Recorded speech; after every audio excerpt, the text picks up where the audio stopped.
পুলিশের কাছে জমা দিয়া খালাম্মারে ছাড়ে আনা। আচ্ছা মনি, এর মধ্যে যদি পঙ্কজ আঙ্কেল চলে আসে? না না, পঙ্কজ চাচা চলে আসলে তো সব উল্টাপাল্টা হয়ে যাইব। চা করার তার আসার আগেই করতে হইব, নাইলে খালাম্মার জন্য আমরা কিছুই করতে পারবো না।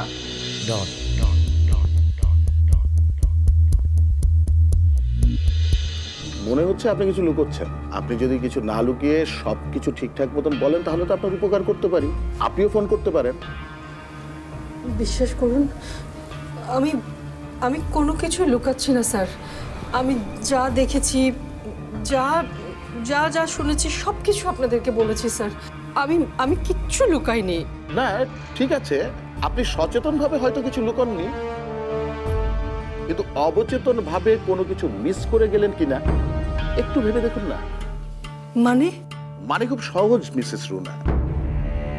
আসলে এরকম পরিস্থিতিতে অনেকে তালগোল পাকিয়ে ফেলে, অনেক কথাই পরিষ্কার মনে থাকে না। তাই আমি আপনাকে আবার সুযোগ দিচ্ছি, আপনি একটু মনে করে দেখবার চেষ্টা করুন তো, পঙ্কজ সাহেবের অফিস থেকে টাকা নেওয়ার পর থেকে কোনো অস্বাভাবিক ঘটনা ঘটেছিল কিনা, যেটা আপনার চোখ এড়িয়ে গেছে। স্যার, মোবাইলটা দিন। ও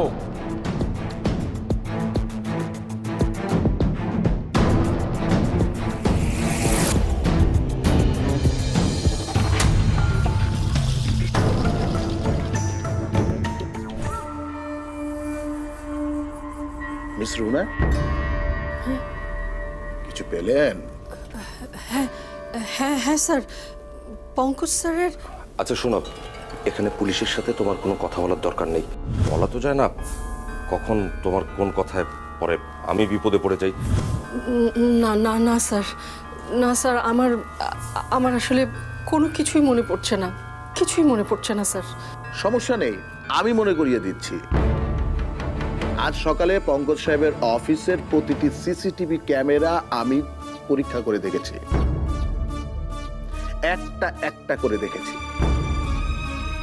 আমি দেখলাম আপনি পঙ্কজ সাহেবের অফিস থেকে বের হয়ে লিফটে উঠেননি।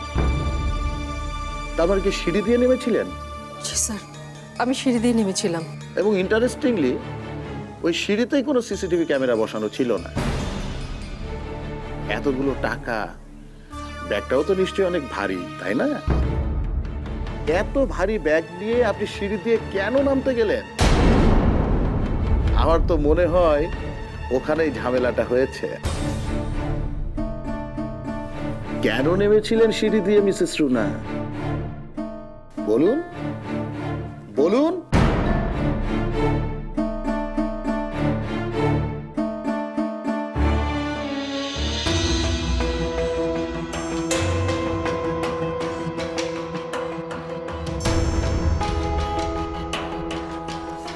আশ্চর্য, সামান্য একটা কাজ করতে এদের এত সময় লাগে। এই, কি করছেন? এদিকে আসুন, আসুন। কি আপনার সমস্যা কি? আপনি